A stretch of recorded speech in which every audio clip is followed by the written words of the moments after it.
எனக்கு மதம் மாற விருப்பம் இல்லைன்னு ஊர் முழுக்க சொல்லிக்கிட்டு இருந்த நீங்க எதுக்காக மதம் மாறினீங்க? எப்படி பெஞ்சமின் சி நாயர் ஆனீங்க? யாருக்கும் தெரியாம அமெரிக்காவுக்கு போய் செட்டில் ஆனது எதுக்கு? உன்னை பத்தி நாங்க விசாரிக்கும் போது உங்க அப்பா எதுக்காக அடுக்கடுக்கு அவ்வளவு போய் சொல்லணும்? மைத்திலி செத்து போன அன்னைக்கு உன்னோட மொபைல்ல இருந்து அந்த பொண்ணோட மொபைலுக்கு ஏகப்பட்ட கால் போயிருக்கு. அது எதுக்காகன்னு சொல்லுங்களேன் மிஸ்டர் பெஞ்சமின் சி நாயர். கேள்வி எல்லாம் ரொம்ப கஷ்டமா இருக்குல்ல? அன்னைக்கு ராத்திரி நீ அவங்க ஊருக்கு போகவே இல்லைன்னு சொல்லு. மைத்திரி நீ பாத்தியா இல்லையா? இல்ல. போயிருக்க, பட் மைதிலிய பார்க்கல. அது ஏன்? நான் நிறைய தடவை மைத்திலி கால் பண்ணியும் அவ வரவேணான்னு சொல்லிட்டா. இருந்தாலும் நான் அங்க போனேன். அது தப்பாயிடுச்சு சார், பெரிய தப்பாயிடுச்சு. ஆனா இங்க ஜமீன் வீடு எங்க இருக்கு? நீ யாரு? உனக்கு இந்த நேரத்துல அங்க என்ன வேலை? என் ஃப்ரெண்டை பார்க்க போய்கிட்டு இருக்கேன். அங்க யாருப்பா உன் ஃப்ரெண்டு? என்னோட காலேஜ் மெட்னா. உன் வயசுல அந்த வீட்டுல எந்த பையனும் இல்லையே. இல்ல, பொண்ணுதான். மைத்திலி. பொண்ணா? மரியாதையா கிளம்பு. நடு ராத்திரிலடா பொண்ணை பார்க்க வருவாங்க? இல்ல வந்து ஒன்னும் தேவையில்ல, மரியாதையா கிளம்பிடு. இல்லனா நான் ஊர் ஆளுங்களை கூப்பிட்டுருவேன்.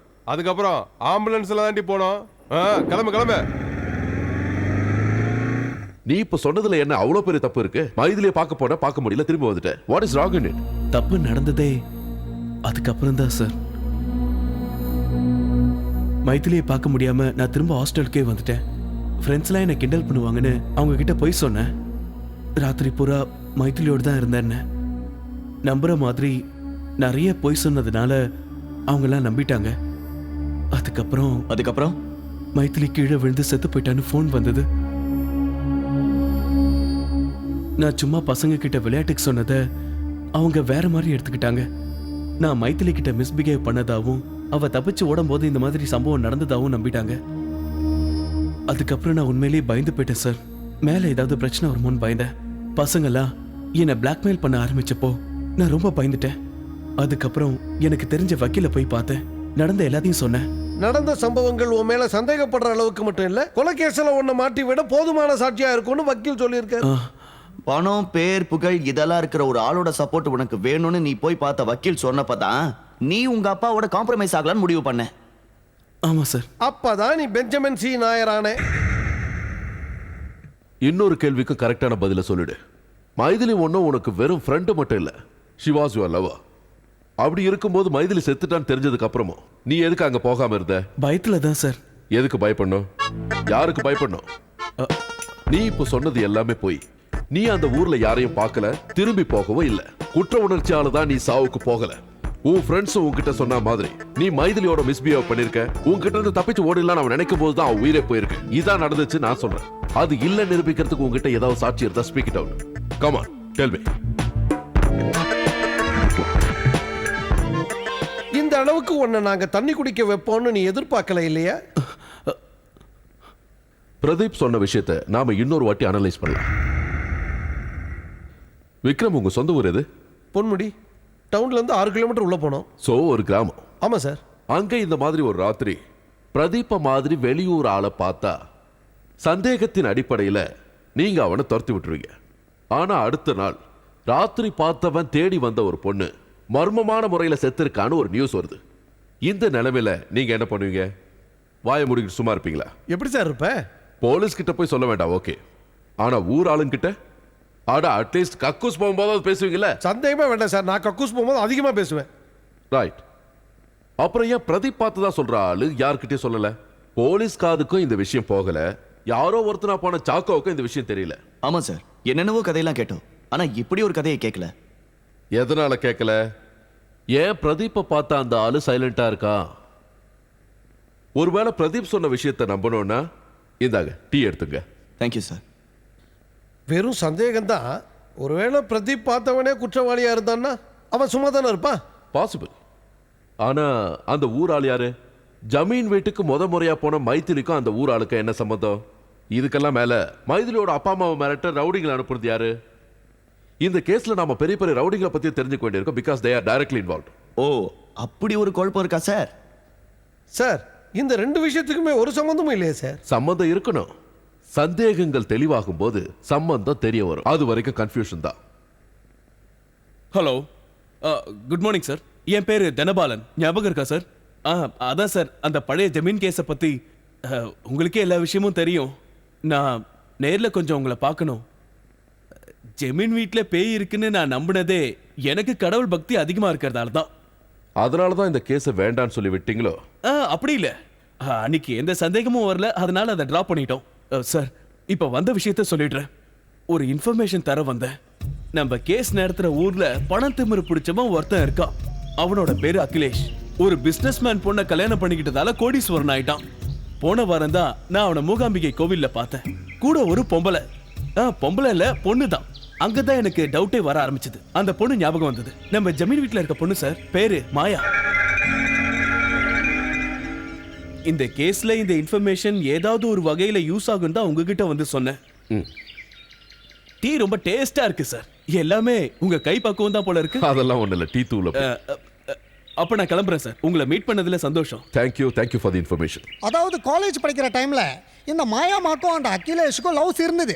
ஆனா ஜாதி வேறங்கிறதுனால அவங்க அப்பா குலைச்சு வெளியே அனுப்பிட்டாரு. உங்களை அந்த நாய் குலைச்ச மாதிரி. இவங்கிட்ட நீங்களே கேள்வி கேளுங்க. அது என்ன குலைக்கிற மேட்ரு? அது அப்புறமா சொல்றேன். நான் அவர்கிட்டயே சொல்லட்டுமா? சொல்லு. அதனால யாருமே சம்மதிக்காதனால கல்யாணம் நடக்கல. அதுக்கப்புறம் இவங்க பாம்பேக்காரன் கல்யாணம் பண்ணிட்டாங்க. கட்டிக்கிட்டு அடுத்த செகண்டே அது புட்டிக்கிட்டு போச்சு. ஐயோ, சொல்லு. இந்த அகிலேஷ் பெரிய பிசினஸ் மேன் பொண்ணை கல்யாணம் பண்ணிக்கிட்டு அந்த கதையெல்லாம் எங்களுக்கும் தெரியும். இப்போ அவங்க ரெண்டு பேரும் எப்படி, அதான் எங்களுக்கு தெரியணும். நல்லா தான் இருக்காங்க. பெரிய வீடு, நிறைய காரு, இஷ்டத்துக்கு காசு. இதுக்கு மேல நாங்க அதை கேட்கலடா, கேனா போனா. அவங்க ரெண்டு பேருக்கும் அதே மாதிரி இப்ப சம்பந்தம் இருக்கான்னு கேக்குறோம். அத சொல்லு. சிரிச்சது போதும், பதில் சொல்லு.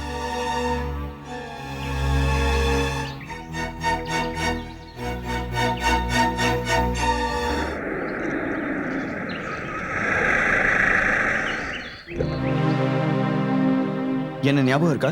நல்லா ஞாபகம் இருக்கு. இவரு என் பேர் விக்ரம், சிபிஐ. இவரை நான் பார்த்ததே இல்ல. இனிமே பாப்பீங்க. நான் டிரான்ஸ்ஃபர் ஆயிட்டு வந்துட்டேன்.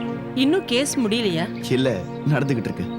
இவங்க அம்மா பக்கத்துல இருக்கிறதா மாயா. என்ன ரகசியம்? அது ஒண்ணும் இல்ல, சாருக்கு ஒரு டவுட். போன ஞாயிற்றுக்கிழமை சாரும் அவரோட ஃபேமிலியும் வேண்டுதலுக்காக மூகாம்பிகை கோயிலுக்கு போனாங்க. அங்க உங்க பொண்ணை பார்த்ததா ஞாபகமா? மூகாம்பிகை கோயில்ல இவளை பாத்தீங்களா? வேற யாரையோ பாத்துட்டு சொல்றீங்க. போன வாரம் பூரா இவ ஃப்ரெண்டு வீட்டுல வேலூர்ல தான் இருந்தா. அப்புறம் எப்படி நீங்க பார்க்க முடியும்? கேளுங்க. மேடம், ஒரு நிமிஷம். நான் மூகாம்பிகை கோயில வச்சு பார்த்தது உங்களை தானே? கோயில்ல வச்சு பார்த்தனா, வெளியில வச்சு பார்த்தனா? ஒருவேளை திருப்பூர் மூகாம்பிகை கோயில வச்சு பார்த்துருப்போம். திருப்பூர்ல மூகாம்பிகை கோயிலா இருக்கும். ஏன் இருக்கக்கூடாது தானே? பல இடங்கள்ல பல பேருக்கு பல கனெக்ஷன்கள் இருக்கலாம். அதாவது கோயில் பிரான்ச் ஓபன் பண்ணிருப்பாங்கன்னு சொல்ல வந்தேன்.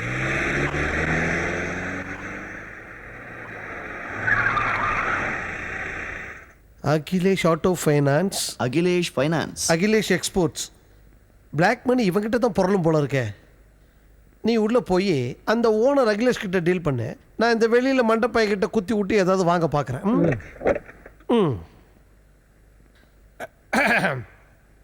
செக்யூரிட்டியா? பார்த்தா எப்படி தெரியுது? சாரி, அண்ணன் பேர் என்ன? எதுக்கு? அப்படி ஒரு பேர் இருக்கா? இல்ல, காசிமேடு. காசி. ஓ, மேடா. என்ன விஷயம்? இல்ல, இவ்வளோ கார் இங்க நிக்குதே.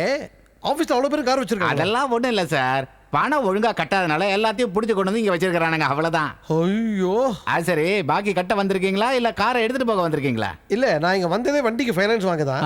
ஆனா வேண்டாம். ஏன் மாசம் நான் காசு கட்டலன்னா என் வண்டி மத்தவங்க வண்டி மாதிரி கொண்டு வந்து வச்சிருக்கீங்களா? சரி, இதெல்லாம் செய்யறது யாரு? அதுக்குதான் எங்க முதலாளி சாப்பாடு போட்டு அடியாளுங்களை வச்சிருக்காருல்ல. இவங்களுக்கு எல்லாம் தலைவன் பூனை கண்ணு சிவராமன். யாரு அவன்? பேரே புதுசா இருக்கு. சொன்னது புரியல. குண்டர்களோட தலைவன். குண்டர்களோட தலைவனா? வண்டியே வாங்க போறது இல்ல. வந்துட்டானுங்க வாங்கறதுக்கு. என்ன சார் யோசிக்கிறீங்க? எனக்கு ஒரு பெரிய சந்தேகம் வந்திருக்கு. என்ன சார்? பிரதீபா அன்னைக்கு ராத்திரி திரும்பி போடான்னு சொன்ன அந்த ஊர்க்காரன் அந்த விஷயத்தை யாருக்கிட்டையுமே சொல்லாம எதுக்கு மறைச்சு வச்சிருக்கணும்னு அன்னைக்கு சார் கேட்டார்ல. ஆமா. ஒருவேளை அந்த ஆளு அகிலேஷா இருந்தான்னா, அவன் மாயாவை பார்க்க போன வழியில இந்த பிரதீபை பார்த்திருந்தான்னா வெளியே சொல்லுவானா? இல்ல, சொல்ல மாட்டான். அதே ராத்திரி அகிலேஷுக்கும் மாயாவுக்கும் உள்ள கள்ள தொடர்பு மைத்திரிக்கு தெரிஞ்சிருந்ததுன்னா? மைத்திரி கொல்லப்பட்டதுக்கு வேற காரணமே வேண்டாம். எஸ். இதோட இன்னொரு முக்கியமான விஷயம், செக்யூரிட்டி கிட்ட கார் பார்க்ல ஆட்டையை போடும்போது கிடைச்சது. அகிலேஷ் கிட்ட ஒரு ரவுடி கும்பல் இருக்கு. வண்டியை சீஸ் பண்ண வச்சிருக்கான். அந்த கும்பலோட தலைவன் தான் பூக்கண்ண வாசு. அவன் ஏன் மைத்திரியோட அப்பாவை மிரட்டி இருக்க கூடாது? அகிலேஷ் மிரட்ட சொல்லியிருக்கலாம்ல. சிபிஐ இதுக்கு பின்னாடி இருக்குன்னு மாயா மூலமா அகிலேஷ்க்கு தெரிய வரும். அவன் ரவுடி கும்பலை எஸ்கேப் பண்றதுக்கு முன்னாடி நாம அந்த கும்பலை பிடிச்சாகணும். அவனை நம்ம கஸ்டடியில் வச்சிருக்கணும். சார்,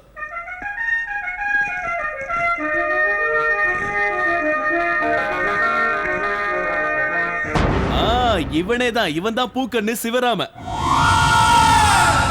இப்ப இவன் எங்க இருக்கான்னு தெரியுமா? தெரியாது சார். தெரிஞ்சுக்க என்கிட்ட வழி இருக்கு. நம்ம வேலையை ஆரம்பிக்கலாமா? ரெடியா சாய்? ஷூர். ஹலோ. சாய் சொல்லு.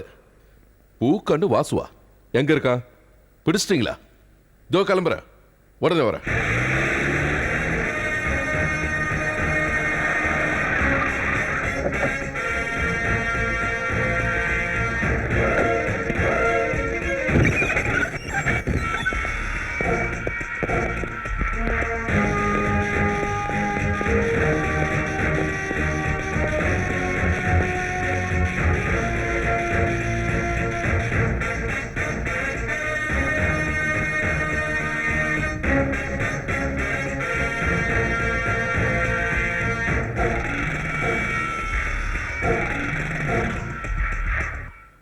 எழுதுறா எழுதுறா ராஸ்கல். சாய். இல்ல சார், ஒரு மரியாதை இல்லாம. It's all right, it's all right.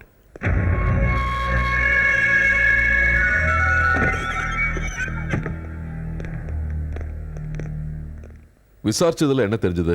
எவ்வளவோ விசாரிச்சுட்டோம் சார், அகிலேஷோட பேரை சொல்லல. பின்ன ஏதோ டாக்டர் பாபுன்ற பேரை மட்டும் சொல்லிட்டு இருக்காங்க. அது சும்மா நம்மள மிஸ்கைட் பண்றதுக்காக இருக்கலாம் சார். ஒரு 15 நிமிஷம் அவங்களை என் கஸ்டடியில விடுங்க. அகிலேஷோட பேரை நான் வர வைக்கிறேன். ஹே, அடிச்சு சொல்ல வைக்கிறதுல பிரயோஜனம் இல்ல.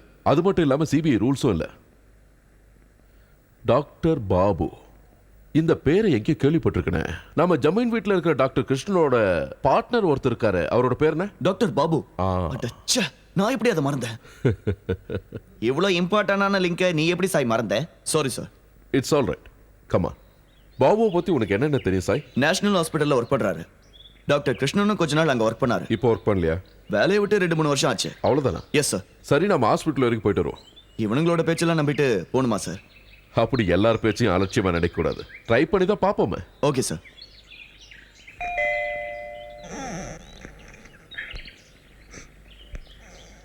என்னாச்சு? உட்காருங்க. மார்னிங்ல இருந்து என்னன்னு தெரியல சார், பயங்கரமான தலைவலி. ஃபீவரா இருக்குமோன்னு ஒரு டவுட். வைரல் ஃபீவரா இருக்கும். மூச்சை நல்லா இழுத்து விடுங்க. இன்னொரு வாட்டி எழுங்க. பிபியை செக் பண்ணிடலாம். டாக்டர், நீங்களும் டாக்டர் கிருஷ்ணனும் சேர்ந்து ஏதோ ஒரு மெடிக்கல் ரெசார்ட் ஆரம்பிக்கிறதா இருந்தீங்கல்ல? அந்த மாதிரி ஒரு ஆசை இருந்தது. ஆனால் அது நடக்குங்கிற நம்பிக்கை இல்லை. சரி, டாக்டர் கிருஷ்ணன் உங்களுக்கு எப்படி பழக்கம்? எங்க வேலையே இப்போ அங்கதானே. வேலையா? ஆமா. ஜமீன் வீட்டில் ஒரு 4 வருஷத்துக்கு முன்னாடி ஒரு பொண்ணு செத்து போயிட்டால, அந்த கேஸை நான் தான் இன்வெஸ்டிகேட் பண்றேன். நீங்க யாரு? என் பேரு சேதுராம ஐயர். சிபிஐல ஒர்க் பண்ணிக்கிட்டு இருக்கேன்.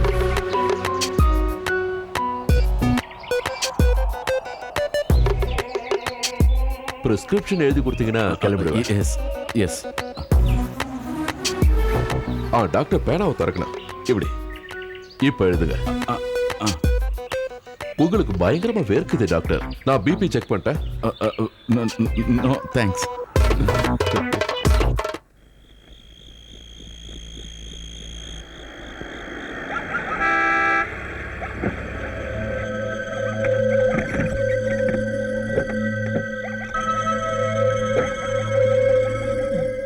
நீங்க யாரு? சொல்றேன். அதுக்கு முன்னாடி ஒரு முக்கியமான விஷயம். 3-4 வருஷத்துக்கு முன்னாடி இதே மாதிரி ஒரு ராத்திரி சில ரவுடிங்களை நான் அனுப்பி வச்சிருந்தேன். அன்னைக்கு உங்ககிட்ட அவங்க சில விஷயங்களை சொன்னாங்க. அதுபடி நீ நடக்கல. உங்க பையன்ல பாவம், சின்ன வயசு. கொன்னு போட்டுடுவேன். உங்ககிட்ட நான் சொன்னது என்னது, நீ செஞ்சுக்கிட்டு இருக்கிறது என்னது? என் பையனை விட்டுருங்க. நாங்க அப்படி என்னதாங்க உங்களுக்கு பாவம் பண்ணோம்? அவங்களா வந்து கேட்டா நாங்க அப்படி என்னதாங்க பண்ண முடியும்? பயத்துல தாங்க அப்படி பண்ணிட்டேன். சிபிஐ சொன்னா சொன்னதோட அவங்க மறந்துடுவாங்க. ஆனா நாங்க சொன்னதை செஞ்சு காட்டிடுவோம். அதை செய்யத்தான் நான் இங்க வந்தேன். கடைசியா உங்களுக்கு இன்னொரு சான்ஸ் தரேன். 4 வருஷத்துக்கு முன்னாடி அவங்கள பார்த்துருக்கீங்க. ஒருவேளை போலீஸ் உங்க முன்னாடி கொண்டு வந்து அவங்கள நிறுத்தி அடையாளம் தெரியுமான்னு கேட்டாங்கன்னா, இல்ல அவங்க இல்லைன்னு சொல்லணும். என்ன சொல்லுவீங்களா? சொல்ல மாட்டாங்க.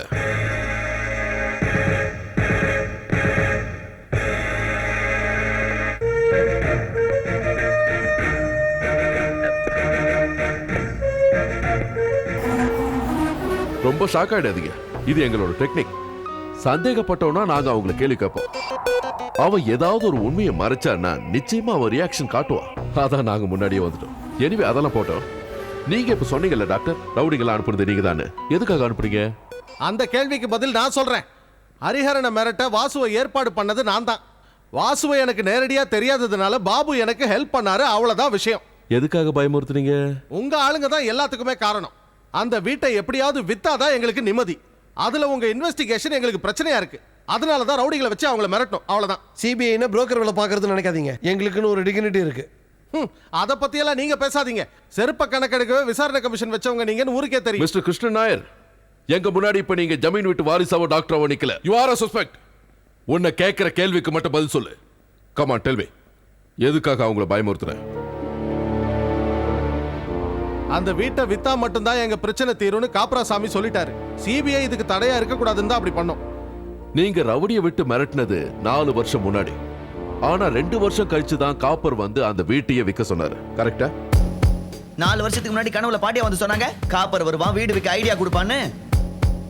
ஓகே, நீங்க சொல்ற எல்லாத்தையும் நம்புறேன். சிபிஐ வந்தா வீடு விற்கிறது லேட் ஆகும், அதனால அவங்கள மிரட்டிங்க. அது அன்னைக்கு. நான் இந்த கேஸ மறுபடியும் ஆரம்பிச்சு எவ்வளவு நாளாச்சு. இப்ப எந்த சிபிஐ விரட்டுறதுக்காக இவர் அவங்கள நேரடியா போய் மிரட்டினாரு? வாயத்துறையா வைத்தியரே, பதில் இருந்தா தானே சொல்றது. சத்தியமா சொல்றேன், இந்த உலகத்துல இருக்கிற எல்லா கடவுள் மேலயும் சத்தியம் வேணாலும் பண்றேன். அந்த பொண்ணுடைய மரணத்துக்கும் எங்களுக்கும் எந்த சம்மந்தமும் இல்ல. அப்ப எந்த மரணத்துக்கு சம்மந்தம் இருக்கு? மிஸ்டர் கிருஷ்ணன், அந்த மைதிலி பொண்ணோட மரணத்துக்கும் உங்களுக்கு சம்மந்தம் இருக்கு. இந்த கேஸோட இன்வெஸ்டிகேஷன் ஆரம்பிச்ச அன்னைக்கு from the day one இதுக்கு பேய் பிசாசு காரணம் இல்லைன்னு எனக்கு நம்பிக்கை இருந்தது. மைதிலி செத்தப்போ போலீஸ்க்கு கொடுத்த ஸ்டேட்மெண்ட்ல நீங்க என்ன சொன்னீங்க? சங்கரோட பொண்டாட்டி உஷா செத்ததும் இந்த மாதிரி எதையோ பார்த்து பயந்துருந்தா. ஒரே வீட்டுல ஒரே மாதிரி 2 பேர் செத்துருக்காங்க. இன்வெஸ்டிகேஷன்ல மைதிலியோட சாவு பேய் பிசாசுனால இல்லைன்னு தெரிய வந்தா கன்ஃபார்மா உஷாவோட மரணத்தை பத்திய சந்தேகம் வரும். இன்வெஸ்டிகேஷன் நடக்கும். இன்வெஸ்டிகேஷன் நடந்தா அதுக்கு பின்னாடி யார் இருந்தாங்களோ அவங்க மாட்டுவாங்க. அதனாலதான் மைதிலியோட மரணத்தை பத்தின இன்வெஸ்டிகேஷனை நீங்க தடுக்க முயற்சி பண்ணீங்க. இதுதான் நடந்திருக்கு. இப்போ சொல்லு, உஷா எப்படி செத்தாங்க? Heart attack. எதையோ பார்த்து பயந்து போனவள நேஷனல் ஹாஸ்பிட்டல்ல தான் அட்மிட் பண்ணோம். உஷா அங்கதானே செத்து போனாங்க? ஆமா. நீங்க தானே அதுக்கு ஓனர்? நான் தான். அந்த சமயம் நீங்களும் அங்க வேலை செஞ்சீங்க, உண்மைதானே? உண்மைதான். நீங்க 2 பேரும் தானே ட்ரீட்மெண்ட் கொடுத்தீங்க? இல்ல, ஆமா. அப்புறம் எப்படி ட்ரீட்மெண்ட் கொடுத்ததுக்கான ரெக்கார்ட்ஸோ கேஸ் ஷீட்டோ உங்க ஹாஸ்பிட்டல்ல இல்லாம போச்சு? அந்த ரெக்கார்ட்ஸ்ல இருந்த உண்மை என்ன? எதை மறைச்சிங்க? அவங்க எப்படி செத்திருந்தாலும் அதுக்கு பின்னாடி மிஸ்ட்ரி இருந்திருக்கு. அது உங்களுக்கும் தெரியும். டெல் மீ, அவங்க எப்படி செத்தாங்க? ஒரு சின்ன தப்பு, மெடிக்கல் நெக்லிஜென்ஸ். தெரியாம நடந்துருச்சு சார். என்ன தப்பு நடந்துருச்சு? திடீர்னு அவங்களுக்கு நெஞ்சு வலி வந்துருச்சு. அதை கண்ட்ரோல் பண்றதுக்காக கொடுத்த இன்ஜெக்ஷன் டைரக்டா ஹார்ட்ல இன்ஜெக்ட் பண்ற அடர்னல் injection. It was a wrong decision. அப்புறம் தான் எங்களுக்கு தெரிஞ்சது. நீங்க சொன்ன மாதிரி அந்த பொண்ணு எப்படி செத்தான்னு தெரிஞ்சதுன்னா உஷாவோட மரணத்தையும் விசாரிப்பாங்க. அதுக்கு பயந்து தான் ரவுடிகளை அனுப்பணும், ரெக்கார்ட்ஸா அழிச்சோம். பூஜை ரூம்ல இருக்கிறது உஷாவோட ஆத்மாதான்னு அந்த வீட்டில் இருக்கிற யாருக்குமே தெரியாது. அந்த வீட்டை நாங்க வாங்கலாம்னு நினைச்சது உண்மைதான். அப்படி அந்த இடம் எங்களுக்கு வந்ததுக்கு அப்புறம் அந்த ஆத்மாவை சாந்தி அடைய வைக்க தக்க பரிகாரம் செய்யலான்னு தான் நினைச்சுக்கிட்டு இருந்தோம். டாக்டர் சொல்றது தான் உண்மை. ஆமா. அதை தவிர வேற எதையும் நாங்க மறைக்கல. நீங்க உண்மையை மறைக்கிறீங்களா இல்லையான்னு இன்வெஸ்டிகேஷன் பண்ணிக்கிட்டு இருக்கிற நாங்க தான் சொல்லணும். நீங்க மூடிக்கிட்டு இருக்கணும் உங்க வாயை. கீப் தம் இன் ரிமைண்ட்.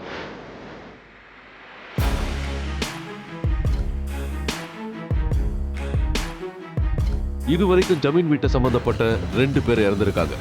ஆமா சார், உஷா ஆஸ்பத்திரியில இறந்திருக்காங்க. மைத்திலி வீட்டுல செத்துருக்கா. இப்போ நாம இந்த கேஸோட ரூட்டை லைட்டா மாத்தணும். ஆம் ஐ ரைட்? வேலு மேல நம்ம கவனத்தை திருப்போம். எங்கேயோ போயிட்டீங்க சார், ஆனா இங்க இருக்கீங்க சார். வேலுவை இன்வெஸ்டிகேட் பண்றதுக்கு முன்னாடி அவன் வீட்டை கொஞ்சம் சர்ச் பண்ணணுமே. ப்ரிஃபரபிளி ஜமீன் வீட்லயே யாரும் இல்லாதப்போ. வேலுவை சிபிஐ சந்தேகப்படுதுன்னு யாருக்கும் இப்போதைக்கு தெரியக்கூடாது இல்லையா சார்? எஸ். எல்லா மாசமும் 3-4 நாள் குடும்பத்தோட சேர்ந்து ஏதோ ஒரு கோயிலுக்கு அவங்க எல்லாரும் போவாங்க சார். அப்ப அதான் நமக்கான டைம்.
இது ஏதோ சாமி நகை மாதிரி இருக்கு.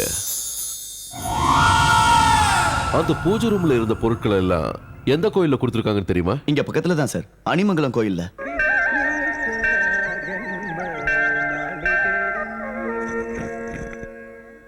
பார்க்க ரெண்டும் ஒரே மாதிரி தான் இருக்கு. ஆனா இது தங்கமா அது தங்கமா, எது டூப்ளிகேட்டு எது ஒரிஜினல்னு தெரியணும்னா ஏதாவது நகை கடைக்கு போனாதான் தெரியும். அப்போ இந்த நகையோட நீங்க என் கூட கொஞ்சம் வரணுமே. வரதுல எனக்கு பிரச்சனை இல்லை, ஆனா மேனேஜர் அனுமதி கொடுக்கணும். நீங்க அஷூரன்ஸ் எழுதி கொடுத்தீங்கன்னா கொடுத்துடலாம். சார் காப்பி கொண்டு வந்து உங்க எதிரில் வச்சிருக்கேன், அதை நீங்க குடிக்கிறீங்களா? நானே குடிச்சுக்கிறேன். சுகர் இருக்கு. எனக்கு இல்ல, உங்களுக்கு இருக்கோ? எனக்கும் இல்ல.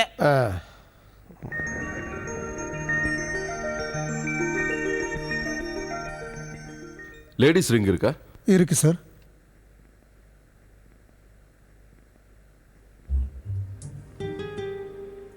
சாக்கோ சார், இது எப்படி இருக்கு? யாருக்கு சார்? ஒய்ஃபுக்கு தான் வேறையா இருக்கு. அவ பர்த்டே கிஃப்ட். விக்ரம், நீங்க இதெல்லாம் வாங்க மாட்டீங்களா? வாங்கணும்னு தான் சார் இருக்கேன். என்னைக்கு சார் ஒய்ஃபோட பர்த்டே? செப்டம்பர் அக்டோபர் ஞாபகம் இல்லை, ஃபோன் பண்ணி தான் சார் கேட்கணும். இது கொஞ்சம் பில் போட்டுருங்க. Please come sir. ஐயா, அந்த நகையை கொஞ்சம் அவங்க கிட்ட காட்டுங்க. இது சாமிக்கு ஜமீன் கொடுத்த நகை. இது எப்படிப்பட்டதுன்னு தெரியணும். இதில் சந்தேகமே வேண்டாம் சார், இது ஒரிஜினல் 916 கோல்டு தான். இருந்தாலும் சந்தேகத்தை தீர்த்து வச்சிடுறேன். கிருஷ்ணன், இதை செக் பண்ணி கொடுங்க.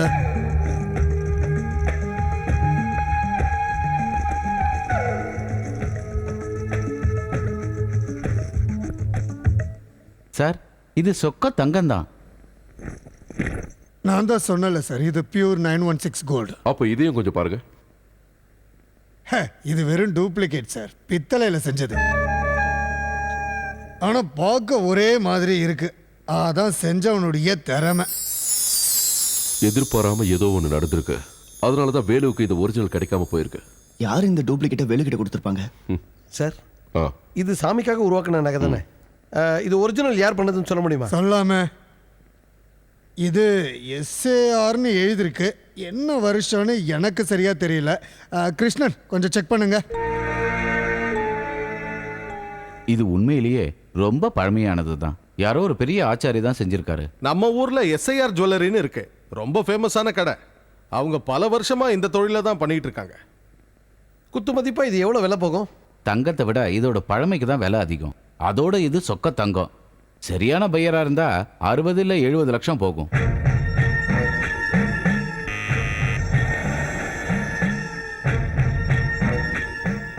யார் நீங்க? உங்ககிட்ட கொஞ்சம் தனியா பேசலான்னு வந்தேன். உட்காருங்க. உட்காருங்க. இந்த பழைய நகைகள்லாம் வாங்குற பழக்கம் எனக்கு இருக்குன்னு உங்ககிட்ட யார் சொன்னது? நீங்க இதுக்கு முன்னாடியே பல பேர்கிட்ட இருந்து பழைய நகைகளை வாங்கியிருக்கீங்க, அது எனக்கு தெரியும். அவங்கள ஒருத்தங்க சொன்னாங்க. இது ஜமீனோடது இல்ல? அந்த வீட்டு நகை ஏதோ கோவில்ல. ஆமா ஐயா, அதே கோவில்ல இவர் ஒரு முக்கியமான ஆளுங்கய்யா. நான் அவருக்கு அசிஸ்டன்ட். இதுக்கு மேல ஒரு கேள்வி கேட்காதீங்க ஐயா. எங்களுக்கு இப்ப பணம் ரொம்ப அர்ஜென்ட். அதனால தான் இதை உங்ககிட்ட விற்கலான்னு வந்தோம். இப்படி வரவங்க கிட்ட நான் எந்த கேள்வியும் கேட்க மாட்டேன். தங்கம் சுத்தமா இருக்கணும், அவ்வளவுதான். எவ்வளவு பணம் கொடுப்பீங்க? வெயிட் எல்லாம் பார்க்காம ஒரே வழியா சொல்லிடுறேன். 15 லட்சம். இவ்வளவு கொடுக்கறதுக்கு காரணம் இந்த நகையை உருவாக்குனது எங்க கொளுத்தாத்தா. இல்லைன்னா 10 லட்சம் கூட தரமாட்டேன். விலை ரொம்ப கம்மியா இருக்கு, 25 லட்சமாவது வேணும். 25? 17. அதுக்கு மேலனா எனக்கு வேண்டாம். இந்தாங்க. 20. அதுக்கு கம்மியானா வேண்டவே வேண்டாம். நீ வாடா, நாம கிளம்புவோம். அட என்ன சார் கோபம்? உட்காருங்க. உங்களுக்காக 20 தரேன். பணம் எப்போ வேணும்? எவ்வளோ சீக்கிரம் முடியுமோ அவ்வளோ சீக்கிரம் வேணும். அப்புறம் இதோட ஒரு டூப்ளிகேட்டும் வேணும். சொந்தக்காரங்க கோயிலுக்கு வரும்போது பார்க்கணும்ல. ஒரிஜினல் மாதிரியே இருக்கணும், ஆனா அது டூப்ளிகேட்டா இருக்கணும். வேணும்னா இத ஒரு போட்டோ எடுத்துக்கோங்களேன். டூப்ளிகேட்டை உருவாக்க போட்டோலாம் வேண்டாம். என் கொள்ளு தாத்தா பண்ணதானே. இதோட மோல்டு என்கிட்ட தான் இருக்கும். ஒரு 2 நாள் கழிச்சு நானும் கூப்பிட்றேன். ஓகே. அங்கெங்கன்னு போய் கடைசியில் என்கிட்டயே வந்து சேர்ந்துடுச்சு.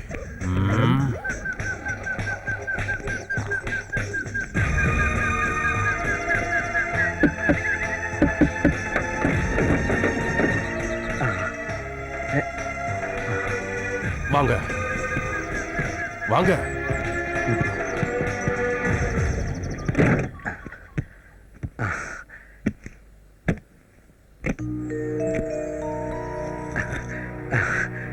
இந்தாங்க. பார்க்கிறதுக்கு அப்படியே ஒரிஜினல் மாதிரி இருக்கும். அப்படி தெரிஞ்சா போதும். கொஞ்சம் மெழுகும் கரித்தூளையும் போட்டு தேய்ச்சிங்கன்னா பழசு மாதிரி ஆயிடும். நாங்க 2 பேரும் அதை கரெக்டா பண்ணிடுவோம். அது சரி, ஒரிஜினல் எங்க? எடுத்து கொடுங்கோண்ணா.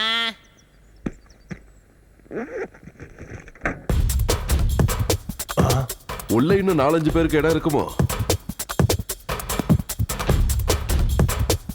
நீங்க யாரு? உங்களுக்கு என்ன வேணும்? எங்களுக்கு நீதாண்டா வேணும். ரொம்ப நன்றி. உங்க உதவி மட்டும் இல்லனா எங்களால இவனை கையும் களவுமா பிடிச்சிருக்க முடியாது, சாட்சியம் கிடைச்சிருக்காது. சாக்கோ சார், நீங்க 2 பேரும் கிளம்புங்க. இந்த சொட்டையை நாங்க கூட்டிட்டு போறோம்.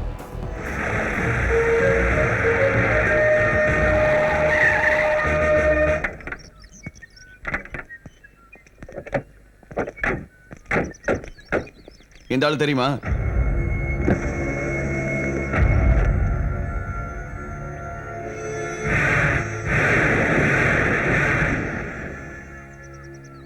இந்த ஆளு தான் அன்னைக்கு ராத்திரி ஜமீன் வீட்டுக்கு போகும்போது பார்த்த. ஆமா சார்.